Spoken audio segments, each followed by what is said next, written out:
discretion is advised. Good evening, everybody, and welcome to another edition of the New to Wrestling Podcast After Dark.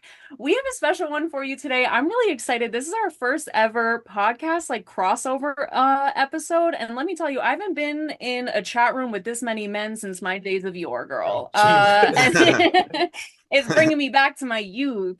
But today we have the most incredible. We have Jason, Johnny, and Chris from the Invasion Angle podcast. Welcome.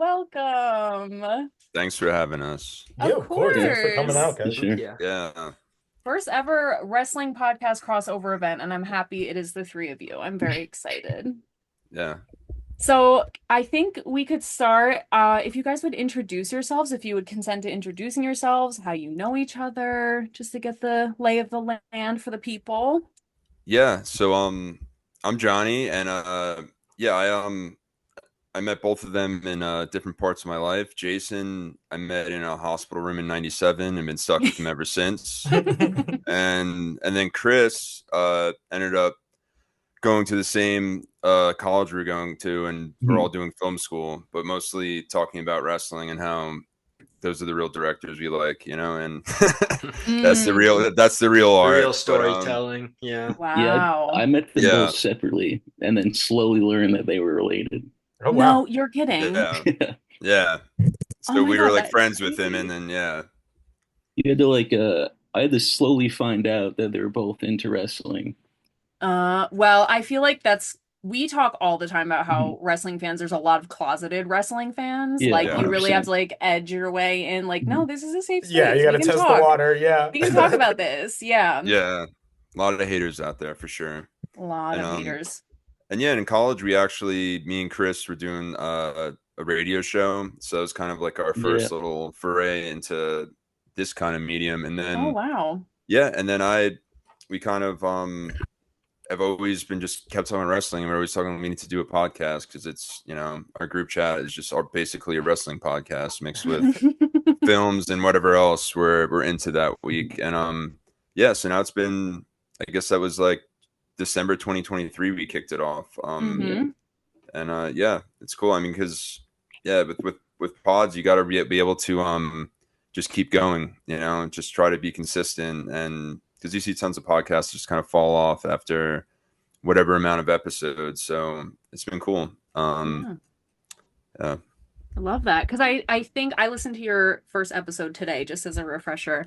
And it's crazy because I feel like because today specifically I listened to your first episode and then your most recent one on Spotify that came out, I think yesterday. We're recording this Tuesday.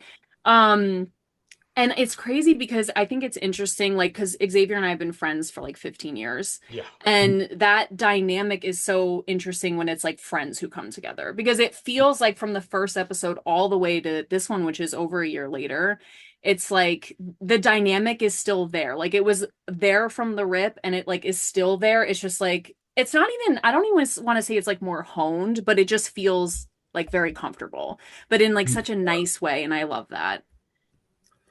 Yeah.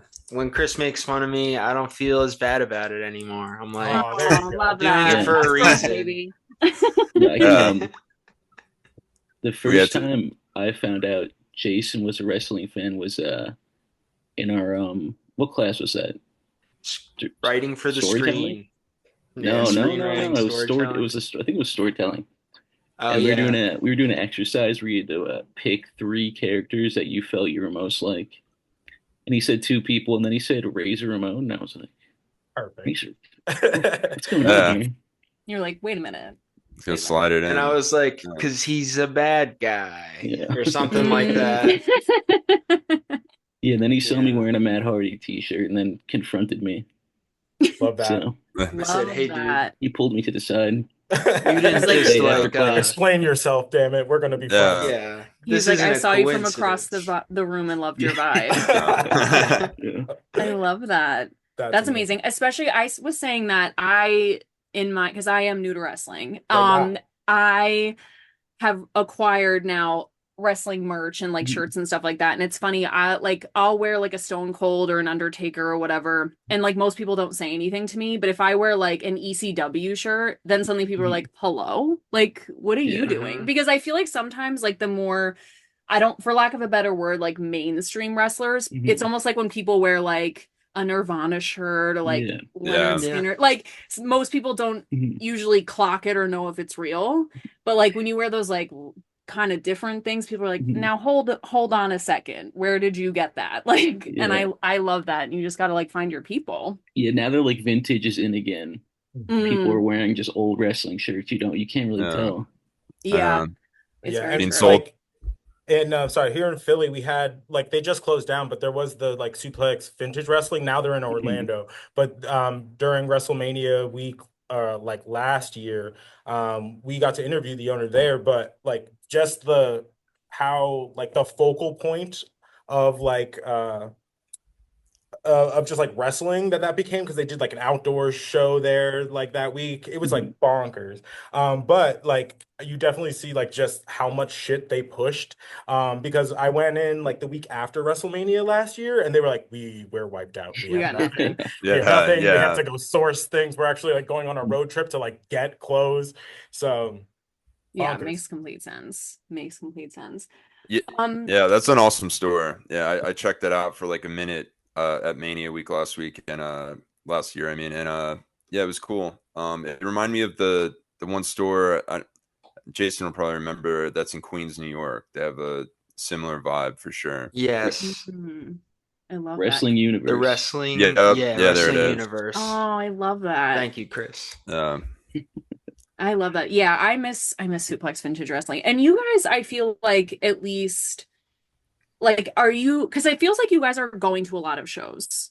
Like are you like have wrestling will travel? Like you are willing to like travel for shows? Is there like anything that inhibits you from traveling to shows? Like I just feel like you guys are all like the cosmopolitan girls. You're like all over the world with it.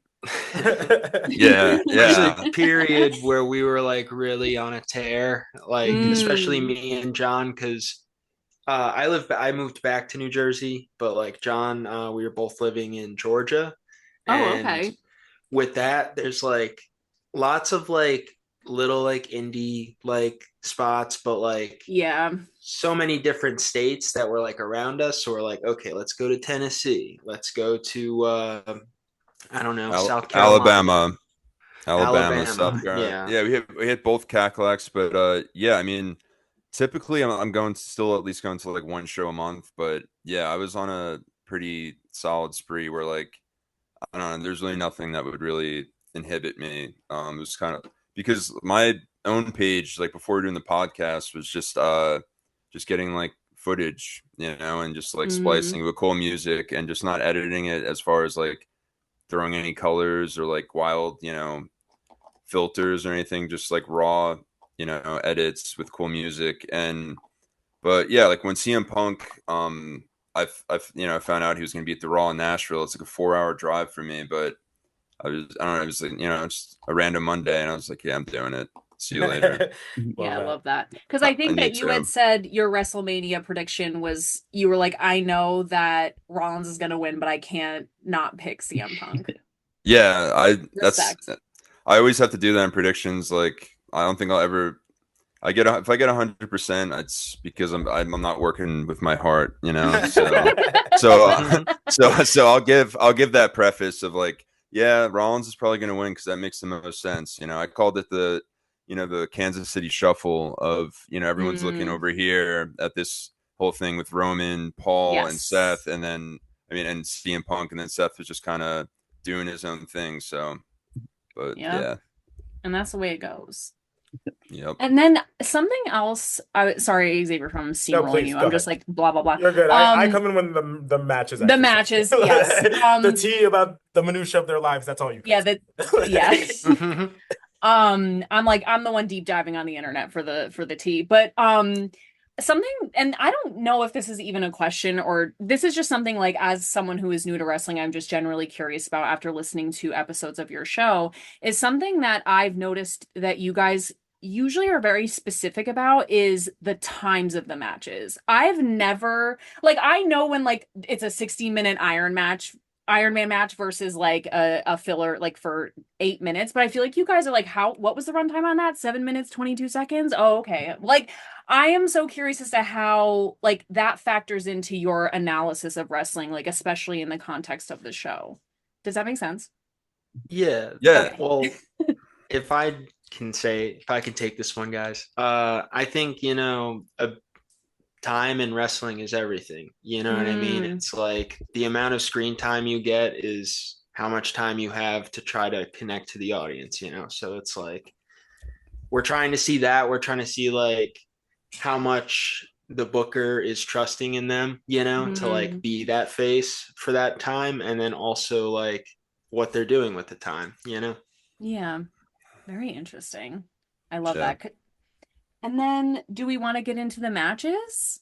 I do, because I'm also very curious as to like your guys's like background just with wrestling, as far as like how, because my first intro to like wrestling is like my dad is, and if you've met a Puerto Rican ever, they will tell you they're Puerto Rican, they'll talk about it forever. But he would show me these like Carlito's dad Cologne like and Flair matches like when I was like a little kid. Like those were kind of my first introduction, and then I was I want to say like 5-ish during the Attitude Era. So like I got like very weird like memories of it, and now the show we're like going back and I was like, I remember that completely not as it was.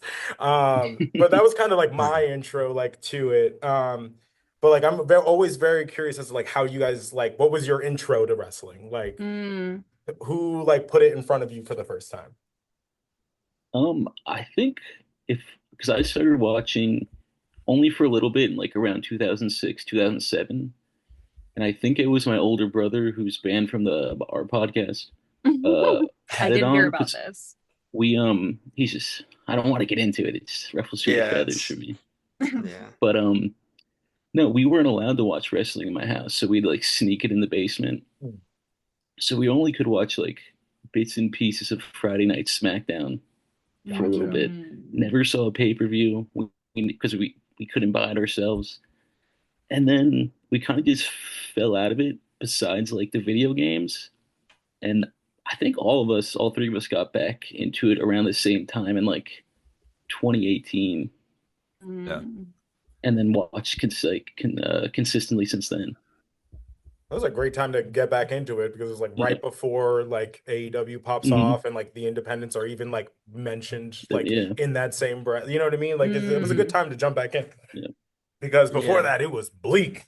It was bleak for a while. Yeah.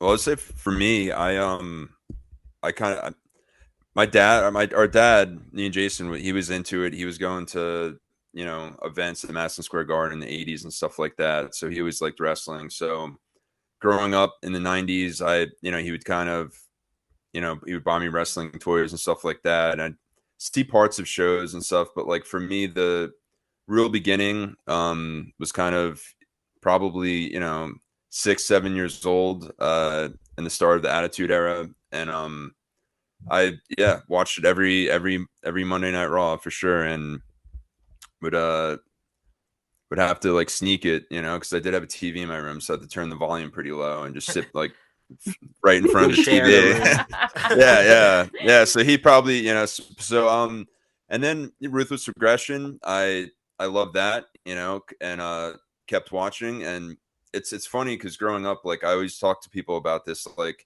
pro wrestling's a lot like Santa Claus. Like when everyone around you kind of like, especially Attitude Era, everyone loved it in my grade, everyone was crazy about it, and then all of a sudden like they hit like 8th grade, freshman year of high school, and they're just like, oh, wrestling's not real, dude, it's fake. And it's just like, I mean, hello. I'm sorry you ever I'm sorry you ever believe that. You know what I mean? Do you still celebrate Christmas? Like I'm sorry, So I feel like it's like psychological thing in these people's heads that like, oh, they effed me over with Santa, now this, so it's like there's a barrier there. How much more can I take? Yeah, and it's something that parents aren't gonna like, wouldn't really support, as far as like most people like, want to be a pro wrestler, like, yeah, for sure. No, it's fake. But yeah, so I ripped through, loved Ruthless Aggression. Basically kept watching till it was kind of helpful because with Jason, when he really, I'd say Ruthless Aggression was his era, and it kept me going. I was super into like horror movies when I was young. That was like my thing. And Yeah. ECW got bought by WWE and it was on Sci-Fi. So I was like, okay, like what's going on here? They got some like spooky elements, and then they got me, you know. Yeah, he was a But Punk yeah, fan from the start, and I hated Punk actually when he first went to ECW. I'm just like, I yeah. don't get it. I don't get it. And I was Now just like, we've kind of switched we poles, switch. on that Yeah, one. we switch. Now he's not a Punk fan, but I'm all about CM. But yeah, so I took a break for a minute. Like I think me and Jason went to a WrestleMania in 2010, whatever number that was. It was the last. It was Yeah, HBK's retirement match. 26. 26, yeah. And Yeah.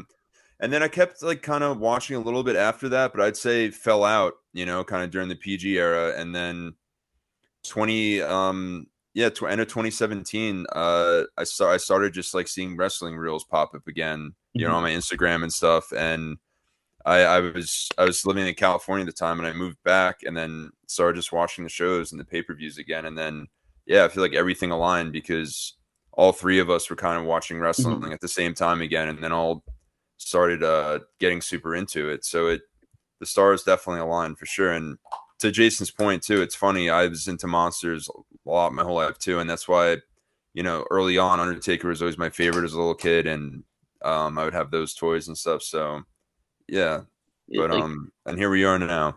like you're saying about the Instagram reels, like that's kind of what brought me back in. But it was like I saw on Snapchat, it was like Shane McMahon's fighting in a steel cage match, and that was like Yeah, I don't know what pay-per-view that was, but it was the end of 2017. I was like, I was yeah. with my friends. I'm like, he's gonna fall off this. We have to watch it. We have to see Yeah. this. Yeah. Yeah, that's how we got back in.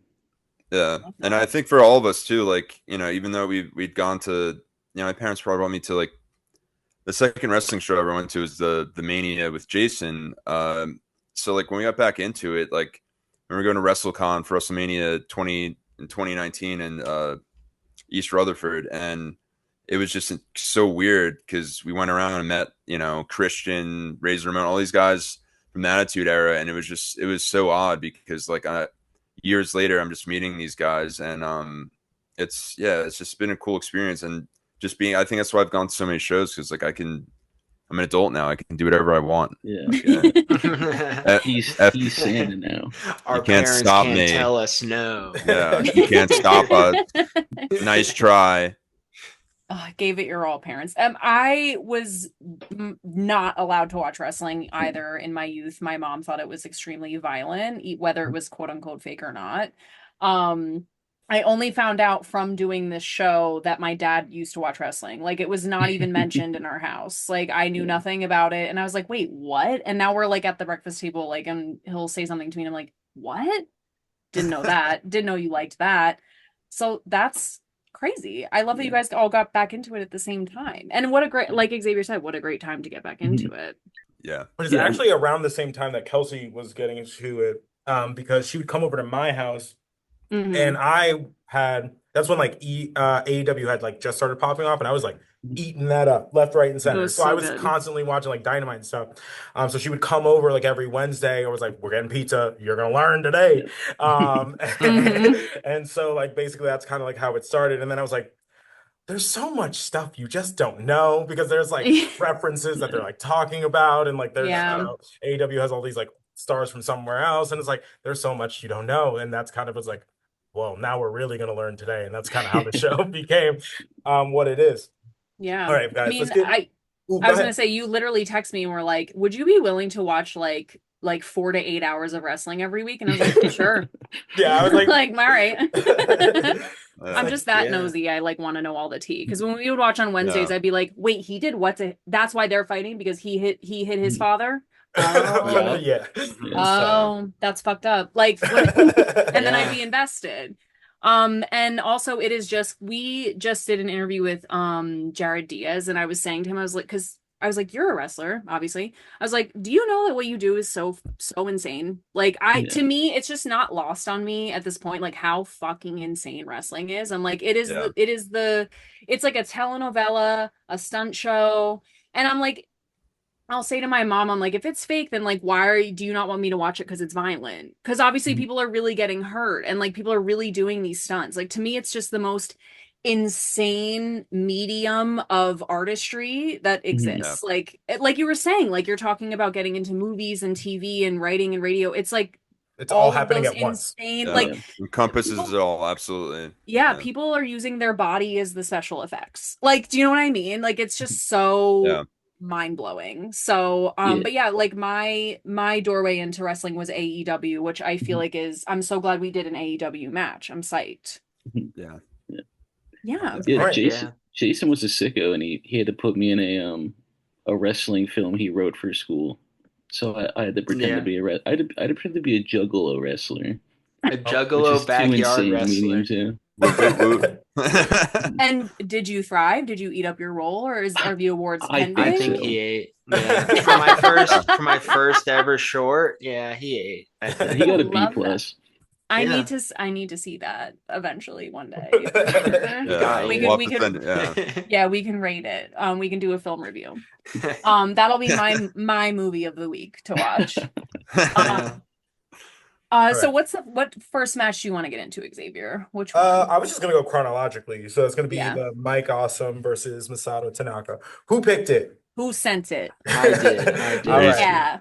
Love to see ECW. All right. Why this one? And then I'll get into some of the crazy spots and things. I mean, I can, for the people at home, why? Because if you've seen it, you understand why. Oh my God. Yeah. Well, so like, I don't know. I got into, the new version of ECW, you know what I mean? Like back in that era. But like a lot of that hardcore stuff really spoke to me, and it like still has. And just looking at like the history of like ECW and everything, it's like you can kind of see like how they planted a lot of the seeds for, the Attitude Era. And I think that period has sowed a lot of seeds for now, even, so, but yeah, I don't know. This is just like a really cool like clashing of styles, like with like Masato Tanaka with like his kind of strong style, like he's an absolute tank. Yeah, just like no selling things. Yeah, insane. He's a brick shit house. That's the one.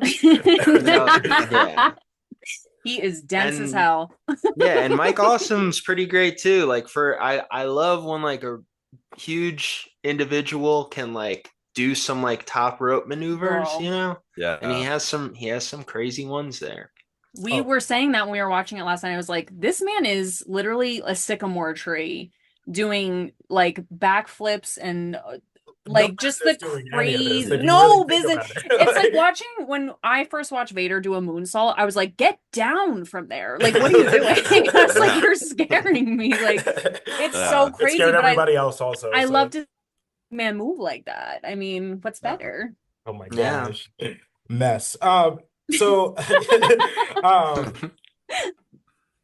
oh yeah, so I would call out some of the like insane spots in this one. He does first of all, Kelsey has a note that says she just loves the sound of the ECW ring. I did write that. It sounds like an absolute gunshot for everything. Yeah. So impressive. Satisfying. I think it felt like one too. Oh, I'm sure. It definitely did, and I love that. Yeah. Kelsey always brings it up every time they talk about it because there's like this one clip of like Taz explaining like how they put together the ring. I love and I'm pretty sure Kelsey watched that like on a loop for like a day and a half.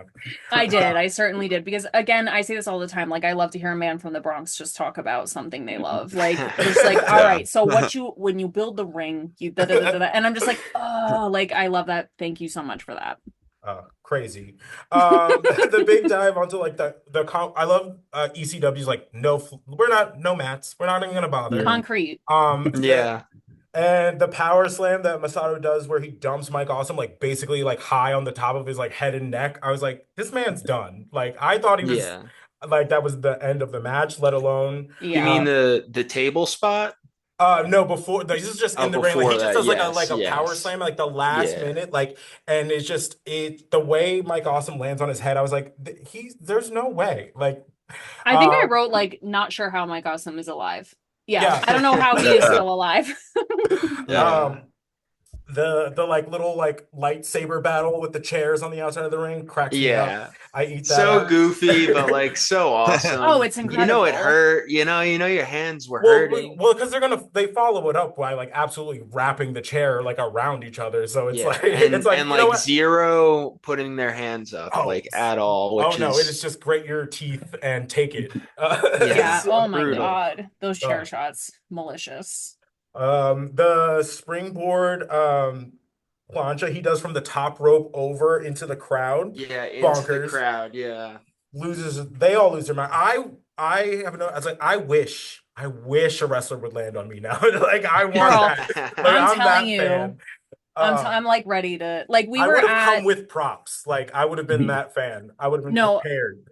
Absolutely. I'm trying to have like my beer in a plastic cup like knocked out of my hand and like me get sent to Florida. We were at an independent show not long ago at the Mecca in Ridgefield Park, and the people across from us had like a body land on them, and I was like, golly gee, wish that was me. Like I'm trying to I want to be in the show, damn it. John has a horror story about that.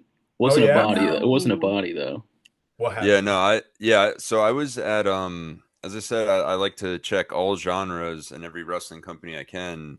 And one deathmatch wrestling company I liked was ICW. And during Mania Week last year, they had their like international deathmatch tournament and whatever they called it. And it was at the H2O Arena in what is that? Williamstown, I believe. So, yeah, I think so. And so they had, they like to use light tubes for sure. Deathmatch world, it's light tubes are a big thing. And I've seen so many, of those matches, been there live front row, and I was kind of out in the crowd, and they were doing the spot where they were hitting the guy was in the corner that was like facing out towards my direction, and he kept picking up light tubes and hitting him, and it would break over the guy's head, but the end of the tube kept smashing on the top of the ring post and shooting out into the crowd over and over. And then he does it one last time, and I took a nice giant shard right to the face. Jesus. And cut my nose basically in half. And they didn't have an EMS there or anything, which they should have. But so I'm just no EMS. and this place was filled to the brim because it's Mania weekend and everyone's just trying to go to every event. Right. And it's small too. Yeah, small and sweaty in there. And I'm just like bleeding everywhere, and just like I'm looking around, I go to the food stand, can you just give me paper towels? They're like, I'm like, great. So I go outside and I have a couple paper towels, and luckily there was this British lady there who was friends with I think like a few of the British deathmatch wrestlers, and she always comes with her little kit because she's an EMS out in the UK. So she had the glue, surgical glue on her. So she put my nose back together because it went right through in one part. Like, oh my God. So I filmed all that too, and then I cut a promo on Danny D'Amano and for doing that shit to me, and that's fierce. Almost lost cut my nose to spite my face while I'm shooting a promo on you, girl. Like that's crazy. The company did nothing to help them afterwards or during. Yeah, at least give me a T-shirt or something. I swear. Hit me with the next show. Like, damn. I'm not even shake my hand at least. Yeah. And then my favorite wrestler Cruel was like up in a couple matches and like just get this to close because blood just kept squirting out. And so I go in there, at least watch that match, and I leave. And then I'm getting ready for NXT Stand Deliver the next morning. I just got like an Airbnb in some haunted house on like in Jersey, right across from Philly. And so I'm just in this spooky house all alone, and like all of a sudden 3 a.m. I wake up because blood is just like squirting out again. And Jesus. I'm like, okay, there must be like a hospital around, and I look and it's like, no. Yeah, he was like, Voorhees. Yeah, he's like, I have no service. I'm in like the middle of nowhere right now. And I'm like, okay, like, what do you see? And then like, I'm like looking on the map. I'm like, I think there's a hospital like at least 45 minutes from you. Yeah, because I went to the GCW show that night. I'm like, fuck that. I'm not missing. I got my GCW shirt on now. I was like, I'm not fucking missing that because these guys went into business for themselves and fucked on me. So like, I get to the GCW parking lot, and like I walk out and I try to walk in, and it starts like bleeding a little bit, and like I think from all the blood I lost, I was like felt like I was gonna puke or pass out. So like I walked in and looked at like the crowd, and I watched like literally 2 minutes, and I just like turned around. I was like, yeah, I gotta leave. I gotta leave. And that's horrible. Yep, and it made me miss NXT Stand and Deliver also the next morning, but I made it to Mania. There you go. Oh, thank God. I made it to Mania. And if you couldn't tell, he has no hard feelings about it. And he's not upset at all. He doesn't even care. Yeah, I did it for water the Rock. Under the bridge. I did it for the Rock. Yep. And I did it for the Rock. I did it. My for the God. people. Well, you literally successfully survived your first death match, like participating in one. So yeah. I'm glad to have known you. Nice. Yeah. He didn't get any pay like a lot of those guys there, so he's getting a real experience. So the real badass of the scenario. Free rhinoplasty though. Yeah. I know, right? And me and Jason actually were on a Dynamite episode, or was it Rampage? It might have been Rampage. We because what we always try to do, we go to wrestling shows, especially like arenas, WWE, AEW, like we're gonna creep our way down. You know, we're gonna go from the top and try to find our way to the front row. And we eventually did, and we're like on the guardrail, and Penta, we saw him getting thrown towards us, and I was like, just hold on, dude, let's take this. And he just like slammed into us, and we looked down, and like where, because like the rubber floor met exactly where the guardrail was, and like we looked down, it was like 3 or 4 feet back, and yeah, it was cool. We got to have our little appearance on Rampage, so we love you, Penta. Cero Mero. Yeah, because we just went to the last AEW pay-per-view that was in Philly, and then they just announced their like residency that they're going to do at the ECW arena. So we're definitely trying to pop over for that. So that's going to be awesome. We'll be there for sure by hook or crook. No, honestly. All right, so that one was great. So next we have Kurt Angle and Shane McMahon. All right, who picked this one? I picked that one, and yeah, this was I love this Attitude Era. Yeah, because I feel like it encompasses the Attitude Era so well, and just kind of all wrestling. Like they start out and it's like a technical wrestling match in the ring, and then they start kind of getting to more cool kind of dope moves that that Shane's trying to hit, and Kurt's hitting a lot of suplexes. And then like Kurt already gets like color early on, which wasn't a plan. No. And then they work their way to the outside, and then it's just it's amazing. And that final, it's definitely like perfectly placed 3 acts, and that final act is just amazing. Like once they start walking up that ramp, because there's tons of good spots before that, obviously, but when they start walking up that ramp, and it really starts with Shane's reversal on Angle's like side suplex he's trying to do into just a normal suplex, and that's when Kurt like broke or like fractured his tailbone. So like this was already like the so that makes it crazier, because he's got that happening, and then their next spot is trying to get Shane through the glass. Right. So so Kurt's first one, he's like, I don't know if I can do it. He's like, his wind was knocked out of him so bad, and like I've hit my tailbone bad like that too, and it's rough. And so the first one, Shane just bounces off and just goes head first in the concrete. Concussion for sure, knocked out. Yeah. And Shane said at the time, like, he's like, Mike Chioda came up, and he's like, I can see him talking to me, asking him if I'm fine, but I can't hear anything. Like my ears are ringing, and then he finally gets up and he's like, all right, Kurt, put me through. And Kurt's like, are you sure? And then, he tries the second time, then he goes through. And then once they're through there, once again, he's just like, yeah, put me through again, and then bounces off again. And then Kurt, and one of the most amazing, I think it's one of the most amazing shots in wrestling.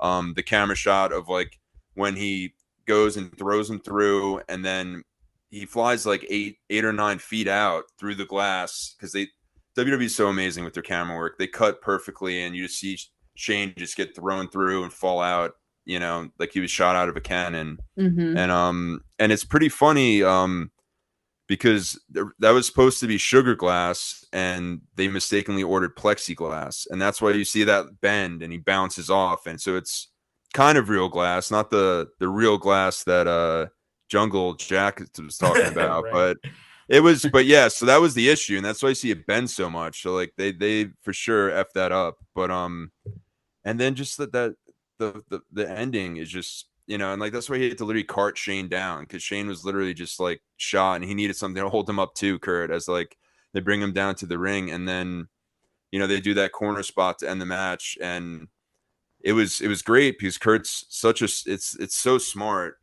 because he was like, there's no way, because originally he's supposed to do an angle slam with his feet on the ropes, Right. but and he's like, there's no way I'm going to be able to do that, you know, both of us are dead right now.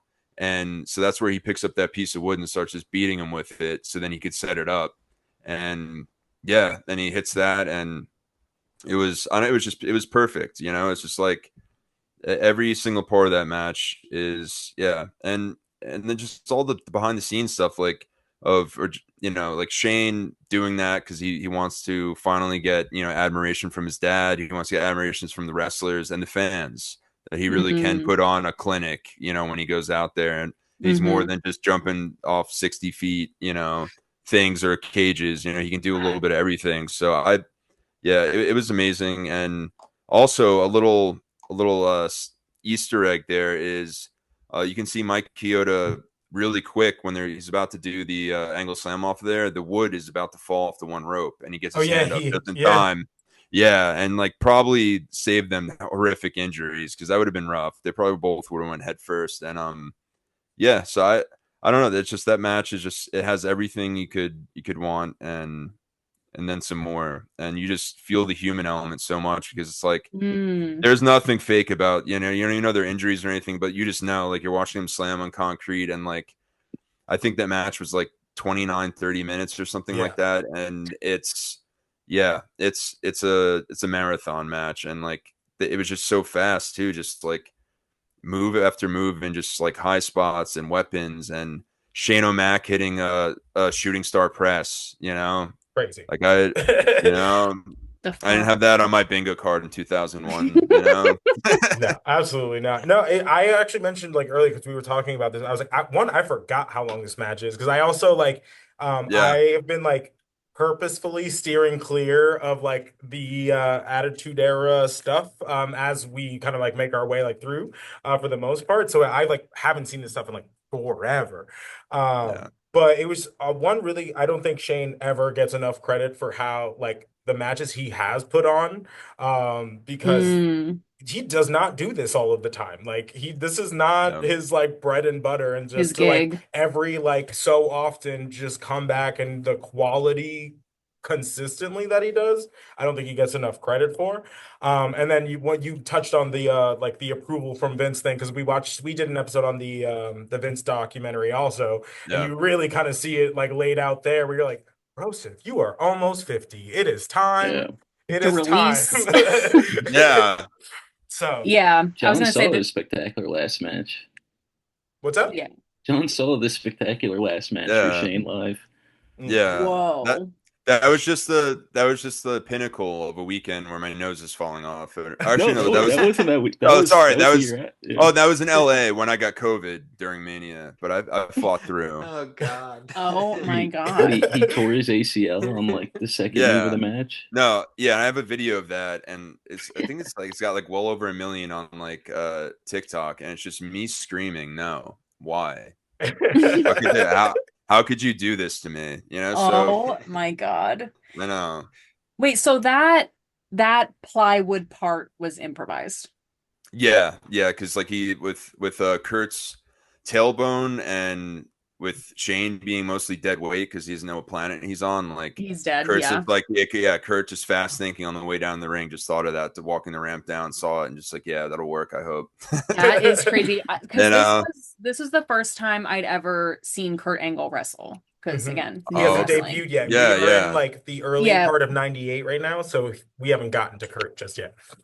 So I mean, insane to see him wrestle at all. Like, and I had seen like bits and pieces of this match because we watched the documentary, and like I've seen the glass throwing incident, and I forgot that it was plexiglass, which is I didn't even know you could break plexiglass. Like, no, neither did I. That's insane. And it's funny because you mentioned that shot where he comes through like the second time, and because you first see it through the back, and I was like, God, Yeah. I hope they have that through the front. That's crazy. And then And you it's just like immediate cut.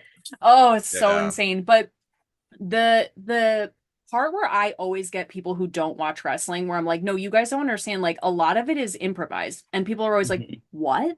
And I'm like, no, I'm telling you, because that to me is one of the craziest things. It's like, not only are they like putting their bodies on the line, doing the most insane stunts, whatever, a lot of it is just like in the moment, like based on the chemistry you have with somebody. Like, obviously there's certain points, like the acts that people hit, but I'm like, the part that really gets people like, wait, what is, I'm like, no, a lot of it is improvised. Like, that is crazy. Yeah. I did not know that about the Wood. Insane. Yeah. And that's why I think it should be like wrestling could easily be rated and be an Olympic sport just based off of like figure skating or something like that, where it's two people. And I mean, there's the star rating system, you know, and there's certain things that have to be done. The moves have to be clean, you know, but yeah, the world. That's where the art form comes in, though. You know what I mean? It's like, can you judge a painting? Can you tell me what song's better than another song? Yeah, but I mean doubles, you know, ice skating, I feel like it's two people that have to together create, and it's always artistic. I mean, they basically dress, you know, in wild costumes like, you know, wrestlers do, and they're trying to hit their moves, and they got whatever wild song, they throw little dances in, which is art, you know. The dance moves aren't like you know, it's just a part of the routine, and they want to see, you know, A, B, and C. You know, so you're telling me if figure skating had a storyline, you would start watching it with me? Or I never said I don't watch it, dude. So how he loves Blaze Glory. Wow. Yes, I do. Who doesn't? Yes, I do. Yeah, huge Tanya Harding fan over here. If you can dream it, you can do it. Yeah, exactly. She was basically a wrestler. She took a lead pipe to someone backstage. Like, I don't know. How is that not wrestling? That's I'm pretty sure that is already a storyline. Didn't Edge do that to like the party, like down some stairs? I don't know. Yeah, exactly. There's definitely a correlation. They stole that. Everything is wrestling. No, honestly, all of it. I'm so quickly learning. Everything is wrestling. All right, so the last one we got Pac and Orange Cassidy at Revolution 2020, and thank God for that. The best. So because otherwise we'd have to do some digging. So this is great. We are already big fans of Orange Cassidy, so this was a fun one. So why this one? Yeah, I mean, when it comes to any sort of like medium, with it's like whether it's TV, movies, or wrestling, I want to see something comedic. I want to laugh. This is like the perfect blend of it being funny, and also when it's funny, they're playing it straight, which it's kind of like Always Sunny does that, or The Righteous Gemstones. Like, they're doing ridiculous things, but no one's breaking the whole time. And I think one of the easiest ways to get people into wrestling is make it funny. So I think that was like the perfect match to encompass all that. Yeah. Oh, for sure. I love this because I do love like the drama. Like, I love like the stakes are so high and everything is so elevated, but this type of match, like where it's like camp and it's funny and it's because it's like you said, like if it's an Always Sunny or like an Arrested Development or like whatever, it's just it just makes you giggle. And then but you're also so invested in like the outcome of it, because like you're not only like waiting for your next laugh, you're waiting for the next move. You want to know what happened. Like, it's just so, and I feel like Orange Cassidy, I think it's interesting in AEW, and again, new to wrestling, I love to be wrong. So this could be totally wrong, but I feel like in AEW, it's like there's this like thing in wrestling now where most people are just like, it's names. It's like I am the character. It's not like harkening back to before the Attitude Era where it's like plumbers and clowns and whatever. But in AEW, there is this kind of fun pocket of like a Toni Storm or an Orange Cassidy where it's like they are a person, but they are that kind of, there is a character they get to lean into. I feel like that's more present in AEW, and I like that, actually. And I think that is what adhered me to AEW when I first started watching, because I was like, what are they doing over here? Like, this is so fun. Like, I just think it's interesting. Yeah, great. Go ahead. I was gonna say, like, even like where they placed the match on the card was perfect. They put it like right before the main event. They said whatever 5 or 6 just straight wrestling matches, and then something to calm the crowd down, just have a fun time. right before Yeah. like the big match. It's kind of like, and not to be like derivative about it, but it's like kind of like rodeo clowns. Like, when you have that Mhm. like fun thing Yeah. before like the bull riding and like people Mhm. might get gored and like whatever. It's just, And- it's so like there is an incredible skill to it, Mhm. to do something that seems so serious and make it so Yeah. funny. I No, love it. that's where wrestling's from. It's just the carnival. Yeah, so But true. it all loops back. And I Everything is love wrestling. like Mhm. JR's kind of role in this because this is like JR's first Yeah. exposure Yeah. to Orange Cassidy. So I think he does a really good job of being like, okay, like if you don't know this man, you're going to be skeptical. Like I think he does a good job of like playing the like skeptical, like, all right, like I'll let you do your thing, but I don't know if I trust it. Which can be taken as him, aging. But Yeah. I think it does a service to Orange Cassidy because it's like, oh hey, like that's you're meeting the fans where they are. So now it's on like this match to change people's opinions Yeah. like throughout it, which is exactly kind of was the game plan. Was to kind of put Orange on a platform that's like, hey, like yes, I'll make you laugh, but I'm going to go Mhm. out there and put in the work, Yeah. which A I lot of think the is great, which set up yeah. Orange for a lot of his Mhm. like the next year after that. Yeah, a lot of the wrestlers felt the same way. I know like Chris Jericho was confused on why they signed him at first. And then he saw him Mm. wrestle and he's like, all right, I get it. Right. Yeah. Yeah, because that was his like Jericho's was Orange's like first big like Yeah. kind of feud. Yeah, I love Orange Cassidy too because the way that he set up his character, I feel like because he's so like nonchalant, and so then when he is chalant, it's like so Yeah. explosive because he's so like whatever, and then when he does like just let it rip, it feels almost like the saturation gets turned up. Like it's so intense because he's so like Blah. whatever. So then when he clocks in, he's like clocked the in. Mhm. Like it's crazy. I love to watch him wrestle. Yeah, the Um, payoff's amazing with him with that. Absolutely. And do you like typically find yourself more in like the AEW like wheelhouse or like Yeah. okay, like 100%. Yeah. gotcha. And is it Well, more like the because of the like the in-ringness of it, or is it like just you didn't have the exposure before I to mean, WWE per se? so with WWE, I got into it, like I said, 2018, Mhm. and me and my two friends watched it consistently for about 6 to 8 months, and then we were like, I'm done here. And then Fair. we took a break. We watched the Indies for a while, and then AW started, and we just went full on the AW. And then I'll go occasionally watch the WWE pay-per-view. So I'm Mm. almost purely watching AW or the Indies. Yeah, I because mean, a good perspective like for the show. I Yeah, was curious as to like yeah, what you're mainly like intaking. mhm, yeah, yeah, because I feel like you had mentioned this in the WrestleMania Hangover episode. Because you're like, I don't really tap into WWE, so it was like, XYZ. mhm, And I was like, I bet he sent the AW match. yeah, Yeah. yeah, But this match is awesome. I said, I wrote like people screaming, this is awesome, and they had barely done anything yet. It was like within the first Yeah. like 2 minutes, people, and I was like, because it is, like, and we haven't yeah. even begun. It's so good. Yeah, it was nice because before I got to see Orange Cassidy before AW started, so I was very happy when I Oh, saw he got signed. I oh, think I that's saw him awesome. wrestling during WrestleMania season of 2019, so it was like right before they got TV. I think I saw him at I don't know, I don't think it was TNA. I think it was a different indie company. They just ran the same venue. I think it was called Mm. Wrestle Pro. So I got to see him Yeah. live, and I was like, I'm all in on this Was guy. I there, dude? Um, No. I don't think so. It was Um, with it was Orange Cassidy versus Wasn't invited, whatever. yeah. I don't know who it was. I don't know. Um, I that's think what- it was a canceled wrestler. yeah. I think it was Joey Happens. Ryan. Was it Joey Ryan? Yeah. Either Joey Ryan or Canceled. Tessa Blanchard. Either way, they both suck. So I don't know.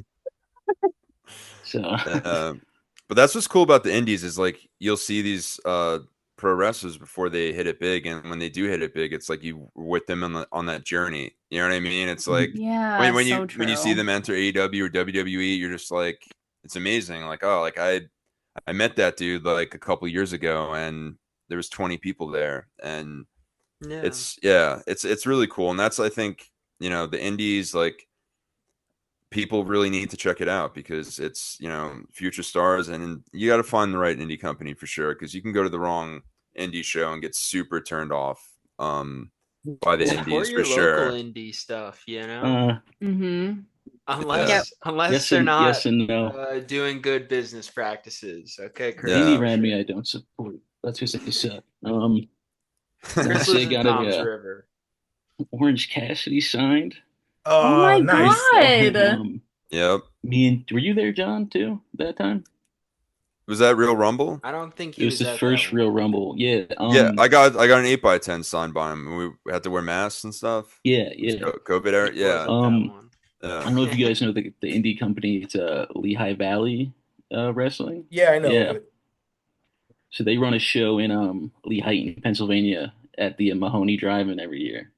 So we went. I think it was 2021 Real Rumble, and Orange Cassidy was there. So I got something signed by him, and it was right before his match with Kenny Omega and Pac at Double or Nothing 21. Wow, that's awesome. Mm-hmm. That's so Bryce cool. Remsburg was there. Bryce, and Alf. I got to take the picture, so I got to meet Orange Cassidy. I was like, I only bought enough for a corn dog. Yeah. Yeah, great. I'm so happy Bryce was there. You got beef with Bryce? John has heat with Bryce. I have heat with like the majority of referees. That's who I get heat with. That's fair. Wow. I let myself kayfabe kayfabe heat with all the refs. I got John. Tired of all of them. I got John a Bryce cameo for his birthday. So yeah, beautiful. Yeah, I love that. You every now and again just pull it out and watch it, sigh a little bit. Yeah. I made a short vid with it because like I posted that, and then something from like our pod of talking about it, and then at what pay-per-view was that in North Carolina, Jason? It was that Revolution. Revolution, yeah. What, Sting? Sting's and Bryce, yeah. So yeah, I screamed at Bryce during that. And we were just like, I was like, who's this guy just talking shit about the referees the whole time? But it's like a sport, you know what I mean? Bryce always just happens to be looking the other way. Like he is fucked up so many times and ruined so many matches for me. I'm tired of it. I love Bryce. It's fun. Yeah. I love that. I love to be on the ground floor of the beef. I love to know. Yeah. She really does. Yeah. I wish that was an exaggeration at any point. Like Kelsey often describes I love like other people's problems. I don't want to actually beef with anybody. I love to be adjacent to the beef and be like, no. Mm-hmm. Yeah. It's like when I go to like when I go to the rock show, I don't want to be like in the mosh pit. I want to be like right behind it or right in front of it because the crowd has cleared, so and I can see the band the way I want to see the band. Yeah, so. And he's like such a sweetheart too, so he makes it so hard. But I think he's just patronizing me. I don't believe it. There's an evil. It's all the work. It's all the work. There's a sinister undertone there. It was great because the cameo he first sent, he was backstage at Dynamite in his ref gear, which is cool. Which is cool. And then he sent it over, but it had no audio. Oh because he was fucking on me. He fucked on me, and then he knows I was pissed about that. And then the next video, it's like him at his kitchen table with his little kid. I'm like, oh yeah, how am I supposed to talk shit about that or be mad? You know, this like cute little video. Like, how dare you, Bryce? I know what you're doing. Yeah, okay. The child shield. I hate when they do that. And don't even get me started. Don't get me started on Aubrey. Don't even get me started on her. Elon Musk, the whole podcast. Elon Musk learned it from Bryce Remsburg. Yeah, exactly, dude. Oh my god. Yeah, great. So sinister. Chilled just on my spine. I'm tired of using kids as shields, dude. I'm over it. That's crazy because we always talk about how we would love to have a ref on the show because I'm always like fascinated by refs. All your secrets. Yeah, I want the tea because I think it was Earl Hebner said, like, you know, you actually are thinking for three people. Like, you're thinking for you, you're thinking for both of them, and depending on how many people are in the match. Mm-hmm. So I was like, I'd always love to, like, pick a ref's brain Then I like now I'm like, I don't know. Yeah, I love this concept of like the body cam they got going on. We're still very early days on that because it looks like shit. Yeah, it But, does. but the concept, I'm like, I'm curious. I want to know. Like, Yeah. I'd watch a match from that perspective, like at It'd some be like point. Cloverfield. I But feel like I would barf. Yeah. Yeah. Oh Bonkers. my God. Wait, what else? I feel like we glossed like right over this match Oh, you also, wanted and to it was ask so about good. Paul Heyman and why Yeah, we have to talk about this. Why do we hate Paul Heyman? Go Do ahead. we hate Paul Heyman? It was me. Yeah. Yeah, I'm it's Like him. sick. I was like, somebody said it. And we need to clear the air. Yeah. I'm just sick of Paul Heyman. I don't know. It's just like he's always in the middle of all these main storylines. I'm like, I don't care about this fat idiot. Yeah. And it is funny because you sent the only match that does not have Paul Heyman influence in it because the There you go, ECW yeah. match, obviously, and Mhm. then he's on Oh, wow. commentary for the Kurt Angle match. Yeah. I got my eyes on Paul Heyman, girl. Because I am fascinated by him as just a person. Like, it's because we watched like the ECW documentary, like we did the whole thing, and I was like, Paul Heyman is just crazy, like the shoots that he does, like whatever. But I also don't know him in the context of like modernity, like other than him being with like the Yeah. tribal chief, him like I really don't know much about him in this day and age, other than like we watched obviously WrestleMania 40, his Hall of Fame acceptance speech. Like we did stuff like that. But to me, like at this time, again, like ECW, like Paul Heyman to me is just like a genius. And again, if we're talking Yeah. about like cherry picking from ECW, like he was a huge, obviously part of that. But I was like, Yeah. I didn't know we had Paul Heyman here. Except I definitely did. I was like, a lot of people be like, girl, what? Like, Well, I mean, he's got a history, but Yeah. but Yeah. don't we all? I don't know. He didn't like paying people that much, but Yeah. That's true. Very true. have you but guys? name a business owner that does. That's I'll true. wait. Yeah. Have you guys reached the point where, like, you know, in your WWE journey where ECW's doing crossovers on Raw and stuff, and they'll bring Paul on the announce table, and Yeah, they did like the whole Jerry Lawler angle and stuff, and Yes. Yes. Yeah, we did that. Yeah. So Yeah. yeah, because that's like popped in and out of like the like 97, like happened here Yeah. and there. And then what I want to do now is get on the like the flips, the ECW side where Jerry actually goes over there and show her that Yeah. stuff. Yeah. Yeah. Just because you get a lot of the like setup over on Raw, but the payoff is on ECW because you know that's was the deal. Oh, so true. But Yeah. But oh yeah, that's definitely like stuff I need to show her next. Yeah, But wait. My other question is, I haven't listened to it, but why is Tommy Dreamer's podcast terrible?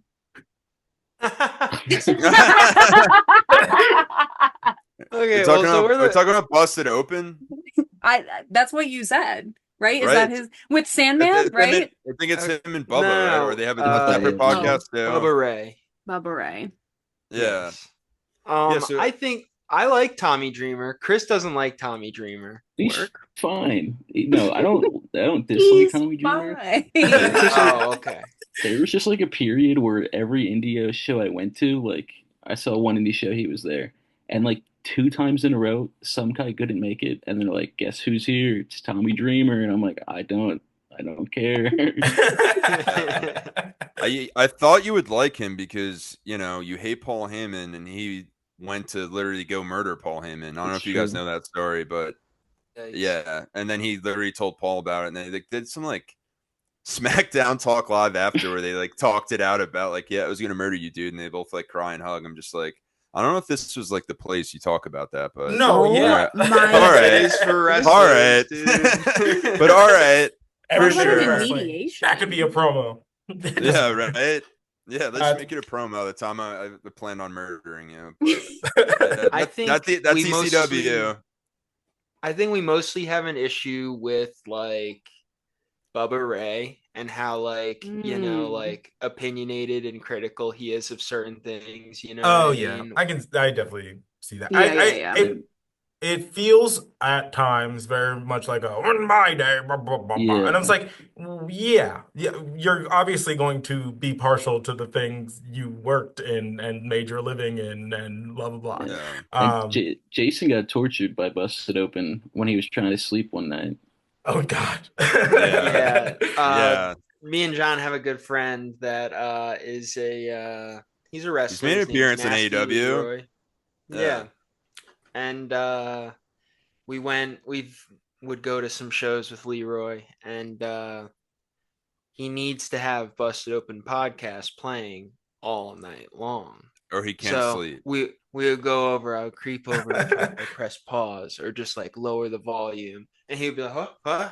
Turn it back up. Yeah. It was a nightmare. Not the dulcet tones of Bubba, Yeah. like putting you to Yeah. Oh my Yeah, God. and I don't mean to go here either, but it's called Busted Open, and their like emblem, kind of looks like semen. I don't get it. Like, you get it. So for me, they're just a bunch of perverts, but Yeah, true. because Busted, yeah. I see right through that shit, Bubba. All right, but That's crazy. but yeah, look at the emblem. You're just not gonna. It's like when you first like someone tells you there's an arrow in the FedEx sign, you're just like, oh You can't, shit, yeah. my whole You can't fucking life unsee has changed. Yeah. it. So how dare you, Bubba? Keep your perversions to yourself, okay? Oh my God. Sinister That's motives all around. Yeah. He's So kind of the Alex sinister. Jones of wrestling. He just looks like him. Yeah. Yeah, That's hey, a look, Definitely. dude. good meta like correlation. Yeah, Yeah. Yeah, our Well, I mean, famous. I liked Alex Jones in the 90s. He was kind of cool then. yeah. And then From well, that's a lot yeah. of like the show is us like watching things, and then I'm like, don't be too complimentary. Yeah. Just wait. Just wait. I This Ben, Yeah. This Hulk Hogan guy is really cool. Oh no, we Benoit didn't guy. do that one. Yeah, Benoit. Oh, Wow. never. Benoit can wrestle. Well, like a it's nice funny. guy. Xavier put me up on the Chris Benoit lore like immediately. He was Oh, like, yeah, if you're we coming went- in here, you have to I was know like- about this right away. And I was like, Yeah. okay. But it's funny in like the very first episodes, because this was 2 years ago, and I knew nothing about Vince McMahon. And I was like, Vince McMahon on commentary is pretty good. Like that, and Xavier would be like, yep. I was like, I don't want to ruin it for you. I know. And then it was But then like, I was like, wait till anybody else on commentary comes on, and then you'll oh, girl. you'll Yeah, understand that what a truly. maneuver is not Yeah. commentary. What's the maneuver? Swear. Yeah, and then Yeah. just What here a comes the maneuver. hurricane, bitch, the whole Yeah. thing. Mhm. So Yeah, they Yeah. cap off the Busted Open things. Like my favorite ECW podcast is a Ravens podcast. So because Yeah, he's the Raven Mark for sure. his whole podcast is his two co-hosts trying to talk about wrestling and Raven telling them to stop, and then just nonsense. They just ramble about nothing for about 60 minutes and then go away. That's kind of Love the role that. Chris plays on our pod. Yeah. So really, just taking in inspiration. I Yeah. love that. Wait, Yeah, also, I what- had what another about question Raven? to like, oh, sorry, go ahead. No, I just said, what about Raven? I'm sorry. No, that's it. Good. I That's was the gonna whole catchphrase. say, I had another question because you guys really do seem to cover a lot. Like you guys cover a lot of wrestling, and I'm curious if you guys have dipped into Evolve, because we were dipping into Evolve, and I, like I said, listened to your most recent episode, and I feel like you talked about like who was let go of certain companies recently, Mhm. and I know a few of those Yeah. people were in Evolve, but have you guys like sampled the merchandise, thoughts, feelings? I saw watched, the new titles like- they made. Yeah, Right? I've seen one match. I gotta be honest. I saw but it some was clips good. of where they have the new titles and everything. But yeah, it's something I definitely want to check out more. Yeah, I like Jack Cartwell a lot. Love that It's a guy. good time. Yeah. He's so far has not been too successful just yet, but Yeah. but no, yeah, we're enjoying it a lot. I think it's fun, like going out and like indie shows and then like seeing them pop up and Mhm. evolve. And you're like, oh, okay. And it Yeah. does like make sense because NXT, like since it is its own, like it has its own it's on Mhm. TV, but it no longer can really be like as developmental like as it once was, you know? Yeah. Because you do have to have some polish if you're going to be on a network every week. Yeah. So, Yeah, I mean, I feel like they kind of had to do something. But Mhm. I don't know. I'm enjoying it so far. Me and Kelsey talk about it. It does feel very much like an indie show with a budget. Is Yeah. kind of like Yeah, how it Yeah. plays out. Hmm. yeah, yeah. I definitely want to check it out. Because yeah, I probably have the most psycho wrestling schedule of the pod because I do watch all of WWE, including NXT, and yeah, I'll probably add it on for sure. Mm. I think Yeah. for me, it was just because like I'm coming in at like we're watching the Attitude Era and like I'm not there's so much to intake. It's Yeah, cool to come in at the ground floor of something like where I didn't expect that would ever happen for me. Like I could just like come yeah, in right at the beginning of something because like yeah, there's so much lore even for AEW at this point, even though it's Yeah, newer. we're 5 years in now, so So, Yeah. like, it's cool to see people from like the very beginning of something in terms of wrestling. So Yeah. that's why the appeal for me, like very personally. It was just like, oh, yeah, cool to see it from the I rip. think that's why we got like super into AEW like in the beginning because mhm. like they yeah, did like their like little announcement when they first like announced it happened and we were all in school together and we were like, dude, this is gonna be yeah, something crazy. It's like they only had Jericho and like a Mhm. couple other people, Like but Janela. yeah. Mm. Yeah, we're big Joey fans, but yeah, and also at that time too, WWE was getting so stale. It was just like Baron Corbin versus Seth Rollins, Roman Reigns, like every single week, and it was Right. just like Vince was just like, I don't know what he was doing anymore. You know, I don't think he knew. But so it came at a perfect time, and Mhm. as someone that's an Attitude Era fan, like AEW, a lot of their wrestlers are Attitude Era fans. The Jacksons, Omega, all of them. So like a lot of that stuff they do, hardcore match and stuff like that, is like very Attitude Era esque, and like the backstage promos and kind of everything else they do. So like that drew me in right away, and then I started really getting more into the art of the move sets, which Jericho hates, but I don't know what else to call it. Sorry, Jericho. And just seeing, and it really brought me, connect me with NJPW and Japanese wrestling, and then got Mm. me more connected into lucha. So it got me watching that stuff, and then seeing those styles all form with American indies. It's amazing. It's literally just AEW has its own form in ring, that Mhm. you really can't see anywhere else, and that's why it's funny when the AEW wrestler goes to WWE, and the Pentas of the world, or even Cody and first like they'll do a move that they've never seen before. That's just like another Wednesday night or collision, and the Right. whole crowd's like, Mm. oh my gosh, Mexican Destroyer, like on the side apron, or like, and they're just blown away, and it's just like so funny because it's just like maybe watch AEW then, guys, because I Yeah, don't. girl, we've been doing this. that's You probably know, how ECW fans felt in the Yeah. 90s when they're like True. watching, Yeah, you know, yeah, totally. Yeah. WCW One. and WWF. Yeah. One of yeah, my and biggest turnoffs when I was watching WWE was how many matches just ended in a DQ every night. Oh Oh, yeah. yeah, yes. AEW just rarely does that, and I like that a lot. I love yeah, that. I complain about that all the time. I'm like, well, could my boy Undertaker get one clean match? Like Yeah. just Just one? one. Like yeah, yeah, can my good friend and brother Undertaker get one? But I like it is so true. I do get so frustrated about it. Sometimes I'm like, and another like flip the Mhm. table, like please just let this man get a pinfall or anybody yeah, for that matter. Yeah. So yeah. yeah, I could totally see that. Yeah, it can be. It's just lazy storytelling sometimes, and then also you'll get two guys that are like don't want to put the other guy over, and like, all right, we'll just do a DQ finish for sure. So yeah, Yeah, I'm enjoying like AEW very like recently. I feel like they're kind of like I think I want to say like 2024. I feel like they kind of like took like a Yeah. knocking as far as like WWE kind of like getting their feet back under them, you know? yeah, Where now I feel like they're kind of like settling into like what AEW is gonna look like for the next like couple years.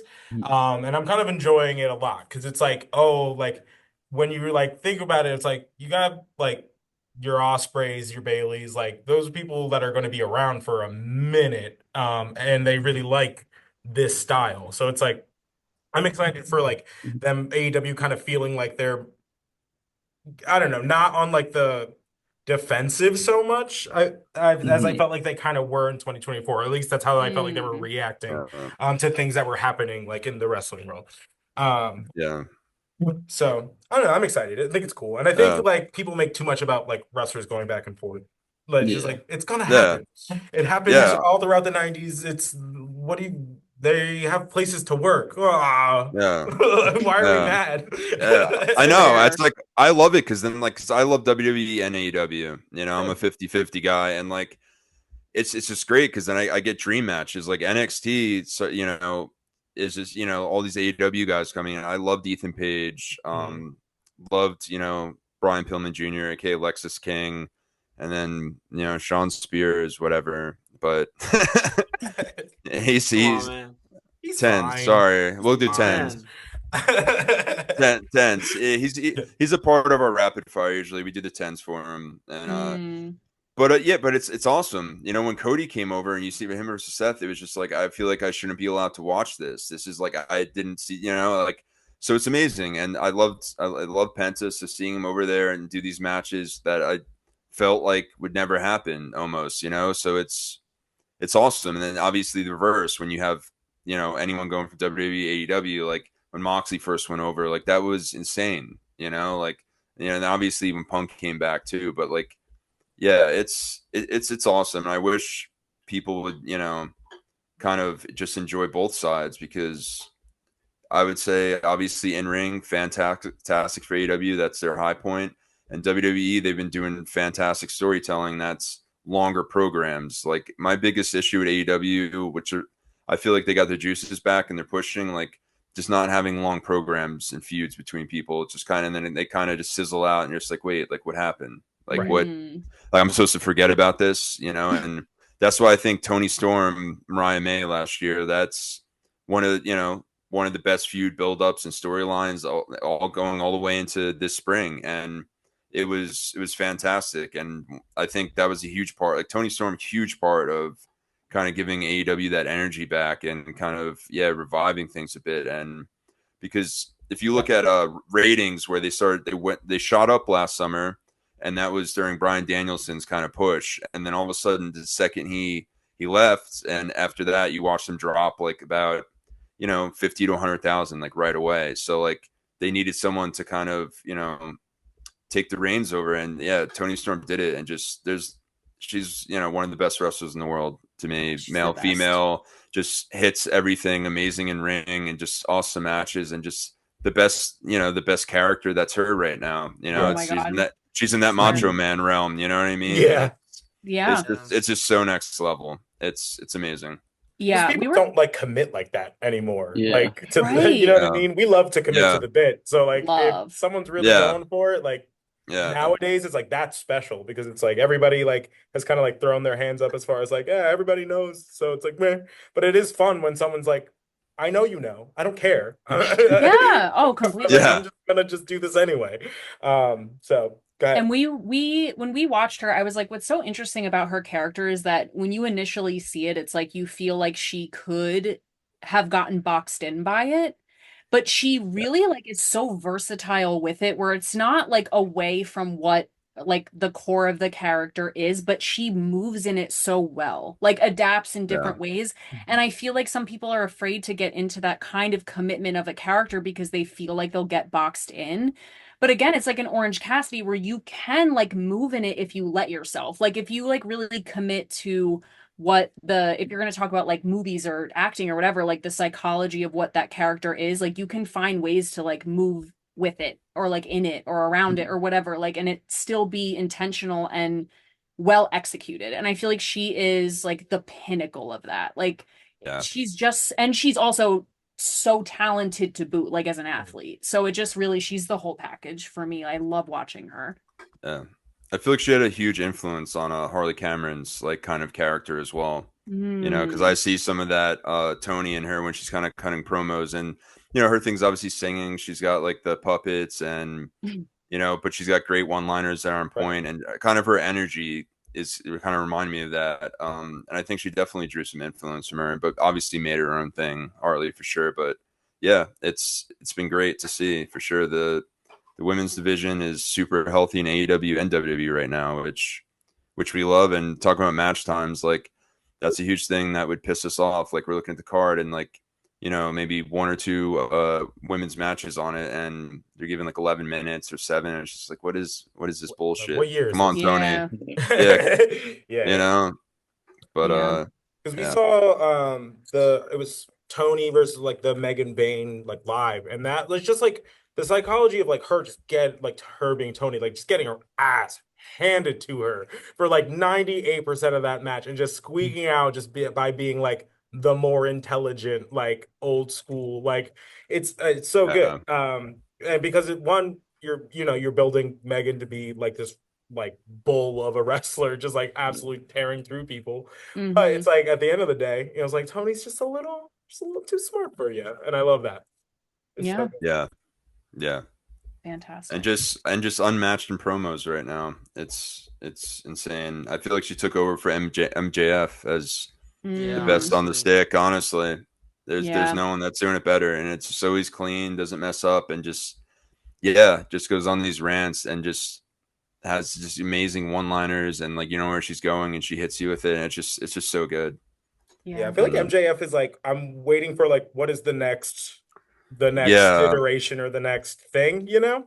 I feel like since losing the title, it's just been kind of like, where are we going with this? He's been at a standstill for sure, and like that's what I was saying on our last pod, like you know the stuff with the Hurt Syndicate. It's just like I feel like they could have figured this out like 3 or 4 weeks ago, and it's just still like, oh, he's gonna meet with them in the ring again. But this Wednesday on Dynamite, hopefully we get some type of answer, or Cedric Alexander jumps out and sends him to Dick Kick City or something. I don't know. I just want to see him wrestle. Right. Yeah. He doesn't do it, so. Yeah. Very true. Let our boy cook. I'm saying. All right. Do you have any other questions? No, I'm good. I've asked all the questions I have. I think I did too. Yeah. Cool. All right. You want to take us home? Sure. Then this has been another edition of the New to Wrestling Podcast After Dark. Thank you so much to our incredible guests. I'm so happy that you guys were the first podcast crossover. I'm so happy it was you guys. What a great conversation. I'm very grateful. We will be at the I'm sorry. Oh, thank you. Always forget Anniversary the name. Jurassic Celebration tribute to Vince Steele. That's going to be Memorial Day weekend in Jersey at the Mecca in Ridgefield Park. That show is put on by Shadow Wrestling Alliance and Bree Combination Wrestling. If you find yourself in Jersey, Pennsylvania, the whole surrounding area, come hang out. We're sponsoring a match, so we'll be there. It'll be a great time, and it's for a good cause. So So thank you all so much for joining us, and we'll see you on the next one. Oh wait, before we do that, where can we find you all? Yes, please. Oh my god, duh, please. You can find us basically everywhere. So YouTube, Invasion Angle and Invasion Angle Podcast. So you can get wrestling vids and Invasion Angle, and then podcast is all of our podcast stuff. Same thing with TikTok, Invasion Angle Podcast, and then of course Instagram and Spotify, Apple, and a bunch of other ones like Spreaker that I don't know anyone listens to, but hey, we're on all of them. Yep, run it all up. Yeah, bring your fun drinks, bring like your snacks, and enjoy. Invasion Angle is such a great show, and we're so happy you guys came to join us. And we'll see you guys on the next one. Thank you for having us. We're gonna have to have you guys on our podcast, and we would love that. We would love that. All right, guys, we'll see you on the next one. Bye.